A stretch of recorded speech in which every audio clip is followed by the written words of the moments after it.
गोरक्षक पनराजी भाटी, महारावल विजयराज लांझा, जिनको उत्तर भड़कीवाड़ की पदवी मिली थी, उनके दूसरे पुत्र राहड़, राहड़ के भूपत, भूपत के अरड़क, अरड़क के कांगण और कांगण के पुत्र वीर पनराजी हुए। पनराजी का जन्म माता देवकंवर की कोख से 13वीं सदी के अंतिम चरण में हुआ। क्षत्रिय राजपूत संस्कारों से विभूषित पनराजी बचपन से ही होनहार, विशिष्ट शौर्य से भरपूर और पराक्रम की प्रतिमूर्ति थे। शूरवीर पनराजी भाटी का बलिदान। जैसलमेर और बहावलपुर दो पड़ोसी राज्य थे।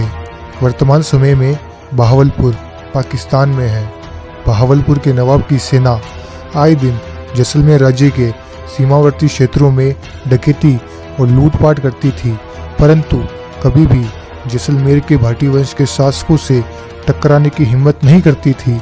ये घटना भी उन्हीं दिनों की है। काठोड़ी गांव, जिला जैसलमेर में वीर पनराजी की धर्म बहन पालीवाल ब्राह्मण बाला रहती थी। एक दिन पनराजी अपनी धर्म बहन से मिलने काठोड़ी गांव गए तो उन्होंने देखा कि कई मुसलमान वहां लूटपाट करके उनकी गायों को ले जा रहे थे। लोगों की चीख पुकार सुन और अपनी धर्म बहन को रोते देखकर उस रणबांकुरे पनराज भाटी की आंखें लाल हो गई और वह भयंकर क्रोधित हो गए। वीर पनराज जी ने अपनी बहन और समस्त गांव वालों को वचन दिया कि मैं तुम्हारी सारी गायों को वापस ले आऊंगा। पनराज जी की ब्राह्मण बहन बाला ने पनराज जी को युद्ध में जाने से रोकने की बहुत कोशिश की, लेकिन यह तो क्षत्रियता की परीक्षा थी जिसमें वीर पनराज भाटी जैसा रणबांकुरा कैसे पीछे हट सकता था। शूरवीर पनराज जी अपने नवलिखे घोड़े तुरंत पर सवार होकर जिधर दुश्मन गए थे उसी दिशा में पवन वेग से आगे बढ़ चले।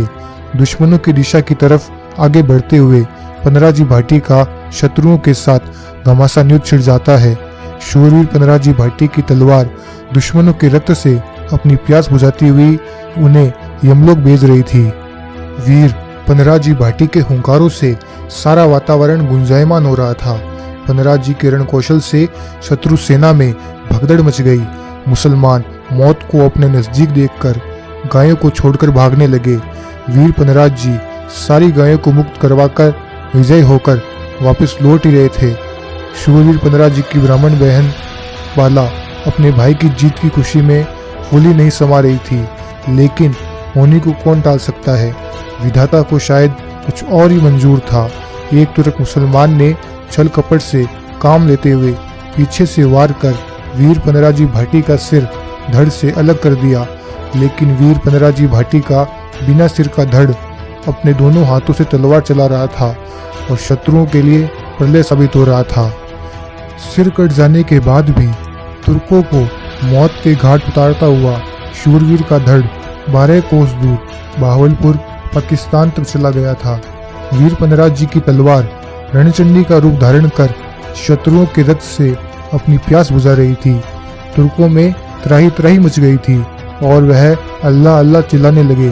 तब किसी वृद्ध तुर्क ने सलाह दी कि वीर पनराज जी के शरीर पर नीला रंग छिड़क दिया जाए और ठीक ऐसा ही किया गया।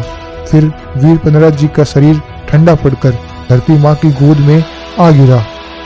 पनराज जी का धड़ जहाँ शांत हुआ, बहावलपुर के उसी स्थान पर पनराज जी का स्मारक बना हुआ है, जहाँ मुस्लिम उनकी मोडिया पीर और बंडिया पीर के नाम से पूजा करते हैं और चादर चढ़ाते हैं। प्रणवीर पनराज जी क्षात्र धर्म का पालन करते हुए गौ माता और ब्राह्मणों की रक्षार्थ अपना बलिदान दिया तथा अपने पूर्वज विजयराज लांझा से प्राप्त पदवी उत्तर भड़कीवाड़ भाटी को गौरवान्वित किया। कहते हैं कि महारावल गढ़सी जी को जैसलमेर की राजगद्दी पर बिठाने में पनराज जी की महत्वपूर्ण भूमिका रही थी। गढ़सी जी ने पनराज जी का सम्मान करते हुए उन्हें सोनार दुर्ग के उत्तर में सुली डूंगरी पर स्थित बुर्ज प्रदान की। महारावल गढ़सी ने पनराज जी को 45 कोस की सीमा में घोड़ा घुमाने पर उन्हें 45 कोस की जागीर दी।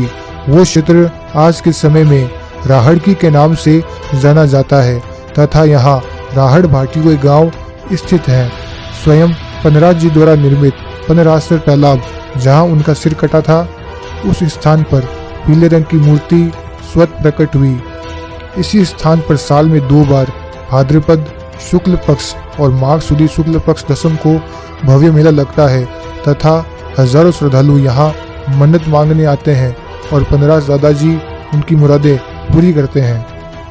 पनराज जी भाटी के संबंध में एक दोहा प्रचलित है, रज उड़ी रजथान रा ग्रह्या नर भुजंग, दुश्मन रा टुकड़ा किया रंग राहड़ पनड़ रंग। यह एक विडंबना ही रही है कि इस सूरवीर पनराज जी भाटी की शौर्य गाथा को जहाँ इतिहास के स्वर्णिम पन्नों में लिखी जानी चाहिए थी, वो स्थानीय चारण और भाट कवियों तक ही सीमित रह गई। वीर पनराज जी और इनके जैसे कई राजपूत वीर योद्धा हुए जिसके बारे में हमें जानकारी ही नहीं है और ना ही ऐसी शौर्य गाथाओं को हमारी पाठ्य पुस्तकों में जगह मिल पाई है।